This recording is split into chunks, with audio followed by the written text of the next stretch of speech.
कुमकुम विद्महे सुगन्धं पुष्टिवर्धनम् उर्वारुकमिव मृत्युंजयनामदा स्वाहा। ॐ विद्महे सुगन्धं पुष्टिवर्धनम् उर्वारुकमिव मृत्युंजयनामदा स्वाहा। ये जितने भी दुनिया है, ये सारी दुनिया जड़ है। जड़ का मतलब इसमें अपने आप में कोई मूवमेंट नहीं होती। अगर उस बात को हम समझने का प्रयास करें तो कोई आदमी अभी जिंदा है, अचानक उसमें से कुछ निकल जाता है और वो मर जाता है ना। तो मर जाता है तो उसमें कोई मूवमेंट नहीं होती, जबकि आंखें भी है उन्हें दिखाई नहीं दे रहा, कान भी है उन्हें सुनाई नहीं दे रहा। इसका मतलब कोई और हमारे अंदर बैठकर इन आंखों से देख रहा था, इन कानों से सुन रहा था, और अब वो निकल गया तो ये शरीर खत्म हो गया। ये शरीर जमीन का हिस्सा होता है, हम खाना खाते हैं उसी से बॉडी बनती है, खाना जमीन से आता है, तो यानी इनडायरेक्टली हम जमीन से ही बने। और जब हम इसमें से निकल जाते हैं तो ये शरीर वापस जमीन में मिल जाता है। तो ये जगत जो है जड़ है और हम जो है वो चेतन है। तो हम शरीर नहीं है, हम आत्मा। श्री कृष्ण और राधा रानी जी क्यों है ना, इन्हीं को क्यों भगवान बोलते हैं? भगवान तो बहुत सारे हैं। yes. भगवान अपने आप कुछ नहीं करते हैं। जैसे कि उस बात को समझने के लिए हम ऐसे समझे कि अगर हम चावल को जमीन में उगाएंगे तो उससे कुछ नहीं होगा। हम धान को जमीन में उगाते हैं, धान को उगाते हैं। धान क्या होता है? चावल के ऊपर जो कवर चढ़ा होता है, यानी जो खाली ईश्वर है वो कोई क्रिया नहीं करते हैं। उनकी शक्ति जो उनके ऊपर होती है, शक्ति उनसे अलग, लेकिन उन्हीं की शक्ति होती है जो कवर होता है, जिसको बोलते हैं माया या ईश्वर की तटस्थता शक्ति। उसी से जगत का निर्माण होता है।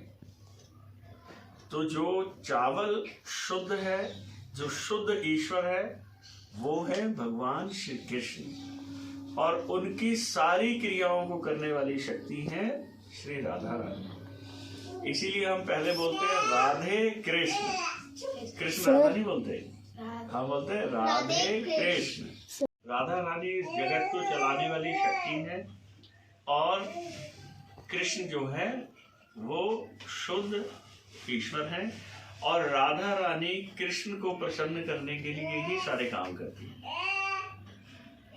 हम राधा रानी को प्रसन्न करने के लिए काम करते हैं क्योंकि उससे कृष्ण प्रसन्न होंगे, और जब हम कृष्ण की पूजा करते हैं इसलिए करते हैं कि राधा रानी प्रसन्न होंगी, क्योंकि वो उनकी सेवा करती हैं, है ना। तो हम राधा जी के भक्त श्री कृष्ण जी की पूजा और आराधना करते हैं। तो हमारी जो आराध्य देवी हैं वो श्री राधा रानी जी। राधा रानी यानी शक्ति। अगर हम भोजन करते हैं तो हमें उससे क्या मिलता है? हमें उससे शक्ति मिलती है। यानी किसी भी काम को करने के लिए हमें शक्ति की या ऊर्जा की जरूरत होती है। जब हम पढ़ाई करते हैं तो हमें शरीर की जरूरत है या अपना ध्यान उस पर लगाने की जरूरत है? ध्यान शक्ति के रूप में हम उधर ध्यान अपना एकाग्रता में लगाते हैं, है ना। खाना खाते हैं तो उससे शक्ति मिलती है। जब हम रात को सोते हैं किस लिए सोते हैं? कि हमारा शरीर जो थक गया है ये वापस इसकी चेतना जागृत हो जाए। तो खाना हजम करने के लिए हमें किस चीज की जरूरत है? हम जो हमारे पेट में जठाग्नि होती है उसकी शक्ति से भोजन जो है, यानी इस जगत में सारा काम एक शक्ति ही करती है। हर काम को चलाने के लिए एक शक्ति होती है। शब्दों में भी शक्ति होती है। किसी को डांटो तो वो डर जाता है, और किसी को प्यार से बोलो तो खुश हो जाता है। शब्द अपने आप में एक शक्ति है। जब हम किसी से बात करें तो अपने शब्दों का बहुत अच्छे से उपयोग करें। जब हम मंत्र बोलते हैं तो मंत्र से हमारे इधर वाइब्रेशन निकलती है और पूरा एरिया उसी मंत्र के अनुरूप परिवर्तित हो जाता है। इसीलिए हम मंत्रों को जोर जोर से बोल के उच्चारण करते हैं, है ना। हम हरे नाम कीर्तन, हरे नाम महामंत्र का उच्चारण करते हैं जोर जोर से। क्यों करते हैं? ये हरे नाम महामंत्र की जो शक्ति है वो श्री राधा रानी के माध्यम से भगवान श्री कृष्ण को प्रसन्न करने के लिए। और हमारा चित्त उसी में लगता है। जोर से क्यों बोलते हैं?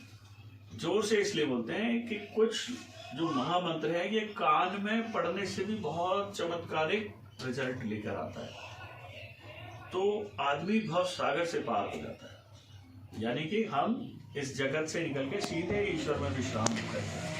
तो हम जोर से इसलिए बोलते हैं कि जो आसपास में काम कर रहे हैं जिनका ध्यान नहीं है, ये मंत्र उनके भी कानों में जाए। अच्छा, हम तो मनुष्य, हम तो बोल लेते हैं, लेकिन यहाँ बहुत सारे ऐसे जीव हैं जो बोल नहीं सकते पर सुन तो सकते हैं। Yes, sir. उनके कानों में भी ये मंत्र पहुंचे और उससे उनकी भी वो जड़ अवस्था खत्म हो, यानी वो जीव से उनको भी ईश्वर की शरण मिले और ईश्वर में ही उनको विश्राम मिले। इसलिए जितना हम जोर से बोलेंगे, जितने ज्यादा लोगों तक इस मंत्र को कानों में पहुंचाएंगे, उसका लाभ परोक्ष रूप से इनडायरेक्टली हमें भी मिलेगा। ठीक है, तो आज हमने यहाँ पर समझा चेतना के घर आके कि एक चेतन शक्ति है जो हमें हर काम के लिए आवश्यक होती है। ठीक है, तो अब हमें समझ आया ईश्वर कौन है, ये सारा जगत उनकी शक्ति से बना है। तो कृष्ण कौन है और राधा कौन है? हम राधा जी का नाम लेते हैं कृष्ण जी को रिझाने के लिए, कृष्ण जी की सेवा करते हैं कि राधा जी प्रसन्न हो। ठीक, तो अब समझो, जब राधा रानी जी की शक्ति से ही सब बना है, ईश्वर की इच्छा के अनुसार, ईश्वर जी इच्छा करते हैं और राधा रानी जी सब विश्व का निर्माण करती हैं, सबको चलाती हैं। तो जो भी शिव हैं, माता हैं, गणेश जी हैं, हनुमान जी हैं, वो सब तो उन्हीं के द्वारा, शक्ति के ही द्वारा बनाए गए हैं, है ना। तो हम उनकी सेवा करें जिनकी सेवा सब करते हैं। जब रामचंद्र जी पैदा हुए तो शंकर भगवान जी अपने आराध्य देव की बाल लीलाओं को देखने के लिए चूड़ी वाला बन के आ गए, कभी कुछ और बन करके आ गए, तो उनके दर्शन प्राप्त करने के लिए, है ना। ऐसे ही जब भगवान श्री कृष्ण रास की लीला कर रहे थे तो उसमें शंकर भगवान जी गोपी का रूप बना करके आ गए अपने आराध्य देव की लीला में जाने के लिए, जिसकी वो पूजा करते हैं, जिनकी आराधना करते हैं, जिनके हर समय ध्यान में रहते हैं।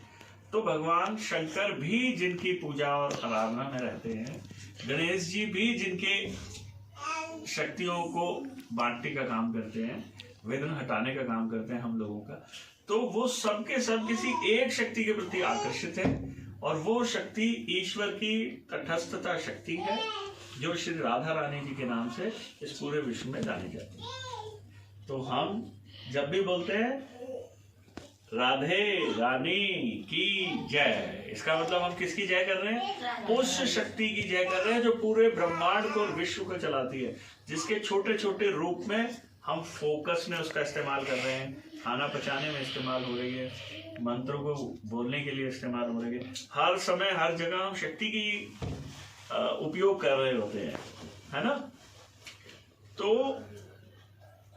इस बात को हम समझ गए, यही बात हम हर घर में जाके कहना चाहते हैं। जैसे अब आपकी बिटिया पिछले काफी समय से आ रही है वहां पर, अब इसको मंत्र भी इसने सीख लिए हैं, योगा भी सीख रही है। बच्चे की 7 साल, 1 साल से 7 साल की उम्र में जो बच्चा सीखता है वही पूरी उम्र वो करता है। अब बच्चों की उम्र है 13 साल तक की, 7 साल से 13 साल तक वो संस्कार सीखता है। मतलब पहले तो मिट्टी को घोल के बनाया, अब उसकी मूर्त रूप दे दिया, अब उसको पका रहे हैं।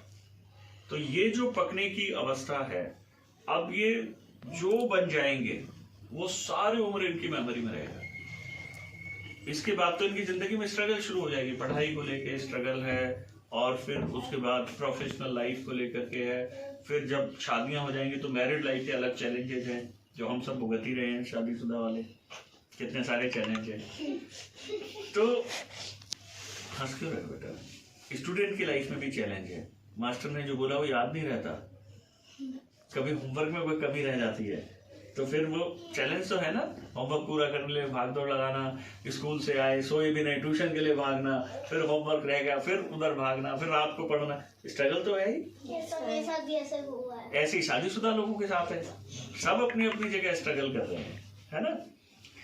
तो हमने जो अब सीखा 7 साल से 13 साल की उम्र में, अब इनको शारीरिक, मानसिक, बौद्धिक हर तरीके की हम छोटी छोटी वो ट्रेनिंग दे रहे हैं, जो सनातन काल से, आदि काल से हमारे ऋषियों ने रिसर्च करके पता लगाया। हवन की आहुतियां देकर के उस जगह को शुद्ध करेंगे, इसके बहाने एक पूरे परिवार को हम अपने साथ कनेक्ट करेंगे। आप अपनी जिंदगी में गायत्री मंत्र कितनी बार कर चुके हैं? मैं है ना? नहीं करते, घर में नहीं करते, घर में नहीं है ना? करते, स्कूल में जरूर। जबकि हमारा जो घर से ही हम पूरे विश्व को देखते हैं, घर से ही तैयार होकर के आप निकलते हो स्कूल के लिए, घर से ही तैयार होकर किसी रिश्तेदार, दोस्त, फंक्शन, मार्केट, तो ये घर हमारा शक्ति का केंद्र होना चाहिए। पर हम करते ही नहीं, हवन नहीं करते हैं। हम यज्ञ क्यों नहीं करते हैं? वैसे हम हर समय यज्ञ करते हैं, हमारे पेट में जठाग्नि है, उस जठाग्नि में हम भोजन के माध्यम से आहुतियां देते हैं, उसी से हमारा शरीर पुष्ट होता है, बलिष्ठ होता है। तो उसमें हम ध्यान पूर्वक आहुतियां दें, शुद्ध चीजें डालें, अशुद्ध चीजें ना डालें। शुद्ध चीजें डालने से भगवान श्री राम और लक्ष्मण जी के पास वो शक्तियां थी, जिन्होंने जो अशुद्ध शक्तियां डालते थे रावण के परिवार में, जो यज्ञ करते थे मेघनाथ और कुंभकर्ण, वो उसमें मांस भी डालते थे, तो उनका अंत हो गया। और किसने किया? राम ने किया। और कौन से ऐसे तोप और बड़े तोप खाने लेकर के घूम रहे थे राम? हाँ बिल्कुल, रावण में तो ज्यादा शक्ति थी। और रावण तो अपने किले में था, उसके पास तो सारे अस्त्र शस्त्र वहीं रखे हुए थे। रामचंद्र जी तो कहीं से आए थे, उनके पास कुछ शस्त्र नहीं थे, सिर्फ विद्या थी, सगुण थे, है ना। तो उसी के माध्यम से उन्होंने इतने सब हथियार वाले लोगों को मारा। तो शुद्ध चीजें जब हम अपने जठाग्नि में डालते हैं, यानी अपने पेट में उन शुद्ध चीजों की आहुति देते हैं, तो हमारा शरीर भी उतना बलिष्ठ और पुष्ट हो जाता है। हम अपने आप में बहुत शुद्ध हैं, हमारा मन है जो हमें गड़बड़ वाली जगहों पर ले जाता है। तो जो बच्चे योग करते हैं, पतंजलि के योग सूत्र में पहला सूत्र है योग अथ योग अनुशासनम। आओ योग के अनुशासन को अपनाएं। तो योग का अनुशासन अपना के होगा क्या, वो दूसरे सूत्र में बताते हैं। योग चित्त निरोध, योग हमारे चित्त का निरोध करता है, उसे ठीक करता है। चित्त माने मन, बुद्धि, अहंकार और चित्त। उस चित्त को शुद्ध करेगा तो उसी के हिसाब से हमारे काम शुद्ध हो जाएंगे। जिनकी इच्छा शुद्ध होती है उनके कर्म शुद्ध होते हैं। शुद्ध कर्म कर, ये उम्र ऐसी है, फिर भी ये बच्चे रेगुलर आते हैं, ये बहुत बड़ी बात है, ये कोई छोटी बात नहीं है। ये सब बच्चे नीचे गली में खेल रहे हैं, बैट बॉल, भाग दौड़, ये वो जो सबको पसंद होता है, उसके बाद भी ये बच्चे रेगुलर योगशाला में पहुंचते हैं, रेगुलर योग करते हैं, मंत्र सीखते हैं। अब दंड चलाना भी सिखा रहे हैं हम इनको, क्योंकि शारीरिक क्षमता उससे बढ़ती है, शोल्डर चौड़े होंगे, हाइट बढ़ेगी, तो हर चीज इन बच्चों के पास होनी चाहिए। शस्त्र और शास्त्र दोनों की पूजा की जाती है। तो इन बच्चों की जो अभी परवरिश के अंदर एक ये गैप था, इसको हम भर रहे हैं। इन बच्चों की पर्सनैलिटी अलग निकलेगी।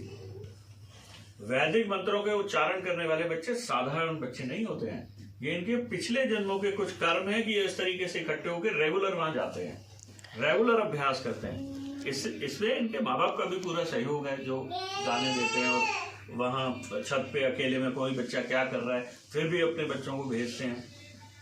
तो ये भी एक बहुत बड़ी बात है। इसे कोई सामान्य घटना मत समझो इनके जीवन की, इनके जीवन की बहुत विशेष घटना है और इसमें पूरा सहयोग का पेरेंट्स को।